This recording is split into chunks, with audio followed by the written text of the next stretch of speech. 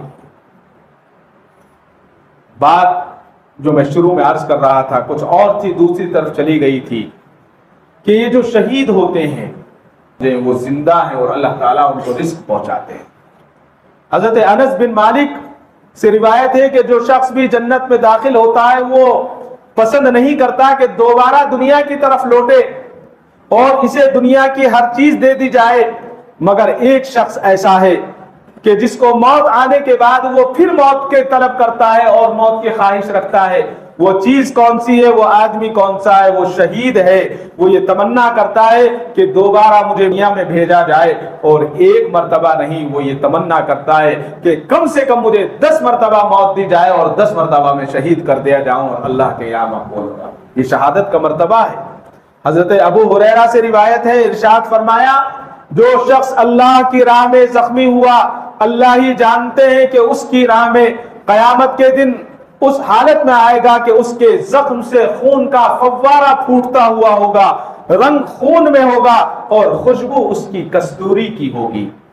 کستوری کی خوشبو ہوگی جس کو ہم مشک کہتے ہیں. آج جانتے ہیں مشک کی قیمت کیا ہے؟ 10,000 روپے گرام ملتا ہے مشک، 10,000 روپے. اور وہ بھی اصلی نہیں ملتا ہے، وہ بھی اس میں بھی دھوکہ ہوتا ہے بہت زیادہ۔ اسی طرح سے حضرت انس بن مالک رضی اللہ تعالیٰ عنہ سے روایت ہے، فرماتے ہیں کہ رسول کریم صلی اللہ علیہ وسلم نے ارشاد فرمایا، جب بندے قیامت کے دن حساب کے لیے کھڑے ہوں گے تو کچھ لوگ اپنی تلواریں گردنوں پر اٹھائے ہوئے آئیں گے تو ان سے خون بہ رہا ہوگا اور وہ جنت کے دروازوں پر دوڑ چلیں گے۔ لوگ پوچھیں گے کہ یہ کون ہے؟ تو بتایا جائے گا کہ یہ شہداء ہیں جو زندہ تھے اور انہیں روزی دی جایا کرتی تھی، دنیا کے اندر بھی انہیں روزی ملتی تھی۔ آج خبریں ہم سن رہے ہیں، دیکھ رہے ہیں، غزہ کے اندر بتایا جا رہا ہے کہ وہاں جو مشک کی اور کستوری کی جو خوشبو پھیل رہی ہے، جو مسلمان صحافی ہیں ان کا کہنا یہ ہے کہ ایسی خوشبوئیں ہم نے دنیا میں نہیں سنی، ایسی خوشبوئیں ہم نے دنیا میں نہیں سونگی جیسی خوشبوئیں آج غزہ کے اندر پھیلی، جہاں ایک لاش پڑ کر پھٹ جائے، پھوٹ جائے، گل جائے، سڑ جائے، وہاں دور دور تک آدمی جانا برداشت نہیں کرتا۔ سب سے زیادہ اگر بدبو کسی کے گوشت میں ہوتی ہے تو وہ انسان کے گوشت میں بدبو ہوتی ہے، لیکن جہاں ہزاروں شہداء آرام کر رہے ہیں وہاں بتایا جا رہا ہے کہ خوشبو پھیلی ہوئی ہے اور گھر معطر ہو گئے۔ یہ اللہ تعالیٰ کا ان پر خاص فضل ہے، اللہ نے ان کو شہادت نصیب فرمائی ہے۔ جب شہادت مل جاتی ہے شہید کو غسل نہیں دیا جاتا، اس کو بس کفنایا جاتا ہے اور دفنا دیا جاتا ہے۔ وہاں وہی ہو رہا ہے چھوٹے چھوٹے بچوں کے ساتھ، 2-2 4-4 مہینے کے بچوں کو شہید کیا جا رہا ہے۔ لیکن ہم اتنے بے حس ہیں، ہم اتنے بے حس ہیں، اللہ رحم فرمائے، ہماری بے حسی کا کوئی حد نہیں ہے۔ ہماری بے حسی کہتے کہتے ساری مسجدیں، سارے پڑھے لکھے لوگ ایک دوسرے کو سمجھا رہے ہیں کہ اللہ کے لیے ان ملعونوں کا سامان نہ خریدو، ان بے شرموں کا سامان مت خریدو، لیکن ماننے کو ہم تیار نہیں۔ ہر شخص یہ کہتا ہوا نظر آتا ہے 5 روپے کا ہی سامان ہے نا، 2 روپے کا سامان ہے۔ میں نے آپ کو پہلے دن بتایا تھا کہ صرف 1 روپے کا ہم پیسٹ کریں گے تو 250 کروڑ روپے ایک مہینے میں اس کے کھاتے میں جائیں گے۔ یہ تو بہت ایک مختصر سا حساب بتایا تھا، اگر اس کو ہم اور آگے لے جائیں تو یہ تو بہت لمبا نکلے گا۔ لیکن ہم اتنے بے حس ہو گئے ہیں کہ ہمارے مسلمان بھائی اپنی دکانوں پر وہی سامان لا کر بیچ رہے ہیں، وہی سامان بیچ رہے ہیں۔ ایک طرف وہ جنگ میں ہے، 27 دن سے مسلمان مظلوم بچوں پر ظلم ہو رہا ہے، لیکن اس کو اپنی تجارت کا اتنا خیال، ایک طرف جنگ کر رہا ہے اور دوسری طرف اپنے پروڈکٹ، جب مسلمانوں نے بتایا کہ 729 جو ہے یہ اس کا بار کوڈ ہے تو اس نے اپنا بار کوڈ بدل دیا ہے، اپنا بار کوڈ بدل دیا اور اپنی تجارت پر لگا ہوا ہے۔ لیکن ہم ہیں ماننے کے لیے تیار نہیں ہے۔ اگر ہم پیسٹ نہیں کریں گے مر نہیں جائیں گے۔ کوئی اور آپ منجن کر لیجئے، دنیا میں بہت پیسٹ بکتے ہیں اور ہمارے پاس تو سب سے اچھا پیسٹ ہے، مسواک سے بہتر اور کیا چیز ہو سکتی ہے۔ آپ ایک ایک چیز کو اللہ کے لیے اپنے گھر میں دیکھیں، اپنے گھر والوں کو بتائیں۔ اب مہینہ شروع ہو رہا ہے، ہم راشن لینے کے لیے جاتے ہیں، خصوصاً ایک ایک چیز کو دیکھیں کہ کوئی چیز ہمارے گھر میں تو نہیں آئی ہے، اگر آئی ہے تو اس کے آپ اور میں ذمہ دار ہیں، اس لیے کہ اگر میرے گھر سے 10 روپے ان کے کھاتے میں جا رہے ہیں گویا ہم نے فلسطین کے مسلمانوں کو مارنے کا کام کیا ہے۔ ہم کم سے کم ان کے لیے کچھ نہیں کر سکتے تو اتنا کر سکتے ہیں نا۔ پہلے ہفتے میں کیا ہوا، ان کی اکانومک لرزی 32% نیچے آئی۔ پہلے جو لوگ بزنس مین ہیں وہ جانتے ہیں 32% بہت بڑی بات ہوتی ہے۔ اگر 2% بزنس نیچے گرتا ہے تو بزنس مین 5% خرچ کر دیتا ہے 2% کے انکریز کے لیے۔ پہلے ہفتے میں 32% آئی، اب جب دوسرے ہفتے میں ان کی اکانومک لرزی تو انہوں نے کیا کیا، اس کو تو بتانا ختم کر دیا، خاموش ہو گئے۔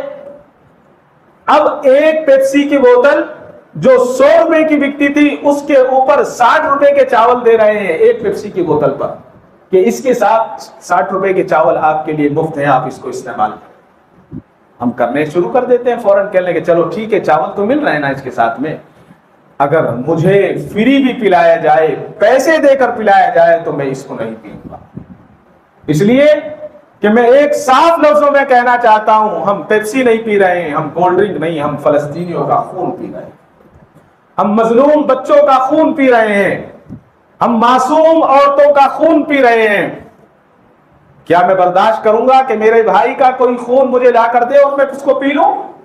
کیا آپ برداشت کریں گے کہ آپ کی ماں کا خون آپ کو دیا جائے، آپ پی لیں؟ پھر ہمارا ضمیر کہاں مر گیا ہے، کہاں چلے گئے ہیں ہم؟ اپنے آپ کو ہم تھوڑی دیر کے لیے سوچیں اور غور کریں. یہ غور کرنے کی بات ہے، تھوڑا سا غور کر لیں. اگر آپ کو دل چاہتا ہے آپ کوئی جوس پی لیں، اپنے ملک کا بنا ہوا پئیں، اپنے ملک کی اکانومی کو بڑھائیں. کیا ضرورت ہے ان شیطانوں کے سامان کو ہم خرید کر ان کو مضبوط کریں؟ کوئی ضرورت نہیں ہے. اللہ تعالیٰ میری اور آپ کی اور ساری امت کی حفاظت فرمائے.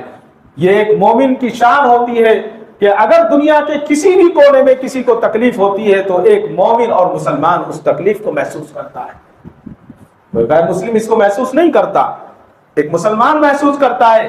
میرے پڑوس میں اگر کسی کا انتقال ہو جائے تو مجھے محسوس ہوگا، آپ کے پڑوس میں کسی کا انتقال ہو جائے تو ایسا لگتا ہے کہ جنازہ ہمارے گھر سے اٹھ رہا ہے، کسی اور کے گھر سے. ابھی اس ہفتے ہم نے دیکھا ایک معروف شخصیت، ہماری اور آپ کی پسندیدہ اور محب شخصیت، جن کو ہم خطیب بے باک حضرت مولانا پی ایم مزمل صاحب دامت برکاتہم رشادی، حضرت کا ایکسیڈنٹ ہو گیا ابھی چند دن پہلے. پورا ہندوستان اس تکلیف کو محسوس کر رہا تھا، ہر شخص محسوس کر رہا تھا. یہی تو مومن کی شان ہے، یہی تو مومن کا ایک دل ہے کہ ایک مومن کو تکلیف پہنچتی ہے، سارا مومن اس کو محسوس کرتا ہے اپنے دل کے اندر. حضرت کی تکلیف ہم سب کی تکلیف تھی. حضرت کو تکلیف ہوئی، حضرت کو زحمت ہوئی، گویا اللہ تعالیٰ نے آپ کے مرتبے کو بڑھانے کے لیے آپ کو یہ تکلیف دی. تکلیف بھی ہم نہیں کہہ سکتے اس کو، یعنی یہ جو حادثہ آیا، حادثہ پیش ہوا، یہ اللہ تعالیٰ جو ہے اپنے مومن، اپنے پسندیدہ بندوں کے مرتبے کو بڑھاتا ہے.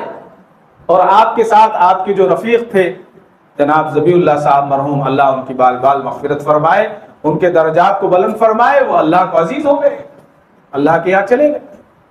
دیکھیے اس کو دوسری شکل سے دیکھیں. ایک عام مسلمان جو زیادہ پڑھا لکھا نہیں ہے، جس کا کوئی بہت سماج میں مرتبہ نہیں، لیکن ایک عالم کے ساتھ رہنے پر اللہ نے کتنا بڑا مرتبہ اسے عطا فرمایا، شہادت کا مرتبہ عطا فرما دیا. کتنی بڑی بات ہے. اللہ تعالیٰ نے شہادت کا مرتبہ دیا، اور شہادت کے مرتبے کے ساتھ نماز جنازہ میں سینکڑوں لوگ اس کے شامل، اور اس کے ساتھ جگہ جگہ پورے ہندوستان میں اس کے لیے دعائیں ہو رہی ہیں. اللہ اکبر، کیا شان ہے. یہی تو مومن کی شان ہے. جی میں ان کو جانتا نہیں ہوں، میں ان کو پہچانتا نہیں ہوں. ہر شخص ایک دوسرے سے پوچھ رہا ہے کہ بھائی حضرت کے ساتھ جو رہا کرتے تھے ان کا انتقال ہو گیا ہے، ان کے لیے دعائیں مغفرت فرمائے، ان کے لیے تو، اور ہر آدمی دعا کر رہا ہے. یہ مومن کی شان ہے. حضرت مولانا پی ایم محمد مزمل صاحب رشادی دامت برکاتہم امت کا ایک بہت بڑا سرمایہ ہے. اللہ نے اس سرمایہ کی حفاظت کی ہے. الحمدللہ حضرت اطمینان کے ساتھ کل واپس تشریف لے آئے ہیں، بنگلور آ گئے. تو ہر آدمی جانے کی کوشش نہ کرے کہ بھائی میں بھی جا کر دیکھ کر آؤں. کوشش یہ ہے کہ عیادت کے بہت سارے اصول ہیں، جس میں سے ایک اصول یہ بھی ہے کہ مریض کو تکلیف نہ دی جائے. تو ہم اپنی جگہ رہتے ہوئے دعا کریں، جو کوشش ہمارے سے ہو سکتی ہے اس کو انجام دیں. آج کل بہت زیادہ یہ ایک مسئلہ یہ ہے کہ جہاں کسی کا پتہ لگا فوراً فون اٹھایا اور شروع ہو گئے. اب وہ کتنی تکلیف میں ہے وہ نہیں جانتا ہے، تو فون نہ کیا جائے بلکہ صرف دعا کی جائے. ہمارے کرناٹک کی ایک مشہور شخصیت، ان کا ایک مرتبہ ایکسیڈنٹ ہوا، ہاسپٹل لے گئے ان کو. ہاسپٹل لے جانے کے بعد جب ان کو رکھا گیا تو بہت سارے لوگ ملنے کے لیے آئے. بڑی شخصیت تھی ہاسپٹل میں. ہر آدمی آتا اور پوچھتا کیسا ہوا ایکسیڈنٹ، تو وہ پورا بتاتے. بولے پھر کیا ہوا؟ بھائی پھر کیا ہوا مجھے کیا پتا، میں بستر پر لیٹا ہوا ہوں، آپ تو دیکھ رہے ہیں. پورا دن یہ گزر گیا، ان کا گلا بیٹھ گیا سناتے سناتے سناتے. تو انہوں نے اپنے اسسٹنٹ کو بلایا اور بلا کر کہا کہ بھائی ایک کام کرو، کاتب کو بلاؤ، ایک پیپر پر انگریزی میں اور ایک پیپر پر اردو میں لکھو میرا ایکسیڈنٹ کیسے کیسے ہوا، پوری تفصیل لکھ کر دروازے پر لگا دو. جو بھی آیا اس کو بولو کہ پہلے اس کو پڑھ لے، اندر جائے، اندر جا کر پوچھنا نہیں کیسے ہوا تھا. حقیقت ہے کہ اندر جا کر بار بار ایک ہی بات ہم مریض سے پوچھتے ہیں تو اس کا دماغ معاف کر دیتے ہیں، اس کو پریشان کر دیتے ہیں. ہاں جب پتہ لگ گیا ہے کیسے ہوا ہے، بس جائیں، عیادت کریں، تسلی دیں، اچھے جملے کہیں، ان کے لیے دعائیں کریں اور اس سے دعائیں لیں اور واپس ہو جائیں۔ لیکن معاملہ یہ نہیں ہے، معاملہ تو یہ ہے کہ ہم یہ چاہتے ہیں کہ صرف دکھاوا بھی چاہیے، جب تک ہم دیکھ کر فوٹو پکڑ کر واٹس ایپ پر نہیں ڈالیں گے ہمیں تسلی نہیں ہوگی۔ ایک حکایت ہے بہت مشہور کہ ایک صاحب تھے، بیمار ہو گئے، کئی دن اسپتال میں رہے، اسپتال سے گھر آ گئے۔ گھر کے برابر میں جو پڑوسی تھا ان سے ان کی بنتی نہیں تھی، تو وہ ملنے کے نہیں گیا، نہیں ان سے دیکھنے کے لیے بھی نہیں گیا۔ 3 دن کے بعد جب وہ گھر آئے تو اس نے سوچا کہ پورا محلہ پورا گاؤں دیکھ کر آ گیا ہے، پڑوس کا معاملہ ہے، دیکھنا بھی ضروری ہے، چلو دیکھ کر آتے۔ لیکن مسئلہ یہ تھا کہ سنتا کم تھا، آواز کم آتی تھی۔ کہنے لگا بیمار آدمی ہے، بات زور سے نہیں کرے گا تو پہلے ہی کچھ سوال دل میں ذہن میں بنا لوں، وہ سوال کروں گا، وہ جواب وہی دیں گے جو نارمل جواب دیتے ہیں، اس کے بعد آ جاؤں گا۔ تو یہ گئے، جیسے ہی گھر میں داخل ہوئے سلام کیا۔ اب شیخ صاحب کو تو غصہ آ گیا کہ میرا پڑوسی 3 دن کے بعد آیا ہے، پورا محلہ آ کر چلا گیا، یہ 3 دن کے بعد آیا ہے، سلام کا جواب غصے میں دیا۔ پھر کہنے لگے کہ طبیعت کیسی ہے صاحب آپ کی؟ اب ان کو تو غصہ تھا، کہنے لگا مر رہا ہوں۔ تو اس کو تو آواز کم آتی تھی، کہا کہ سبحان اللہ، بہت اچھا ہے، بہت اچھا ہے، ماشاءاللہ۔ اور غصہ آ گیا، کہنے لگے کہ کون سے ڈاکٹر کا علاج چل رہا ہے؟ اب مالدار آدمی ہے تو اچھا علاج ہوگا۔ کہا کہ ملک الموت علاج کر رہے ہیں۔ کہنے لگے اس سے اچھا ڈاکٹر کون بھی نہیں ہے، سب سے اچھا ڈاکٹر ہے، انہیں اس سے علاج کراؤ۔ اب اس کو اور غصہ آ گیا، کہنے لگے کیا کھا رہے ہیں؟ کہنے لگے زہر کھا رہا ہوں۔ کہنے لگے وہی کھاتے رہو، اچھے ہو جاؤ۔ یہ مثال میری اور آپ کی مثال ہے، یہ حقیقت یہی ہے کہ بس جو ہمارے دل میں آتا ہے وہ کر لیتے ہیں، اور جو ہمیں کرنا چاہیے وہ نہیں کرتے۔ یہاں سے مسجد میں بیٹھ کر، مسجد میں جو باتیں ہم سنتے ہیں، آج جو ہم نے باتیں سنی ہیں، یہ موت کی بات، یہ شہادت کی بات، یہ کوئی عام قصے کہانی نہیں ہے، بلکہ یہ حقیقت ہے۔ لہٰذا اس بات کو یقینی بنا لیں، ہم پیاسے رہ جائیں گے، ایک وقت کھانا نہیں کھائیں گے، لیکن یہودی کا کوئی سامان نہیں خریدیں گے۔ اللہ تعالیٰ مجھے اور آپ کو کہنے سننے سے زیادہ عمل کی توفیق عطا فرمائے۔ وآخر دعوانا الحمدللہ۔ کعبے پہ پڑی جب پہلی نظر، کیا چیز ہے دنیا بھول گیا، کیا چیز ہے دنیا بھول گیا۔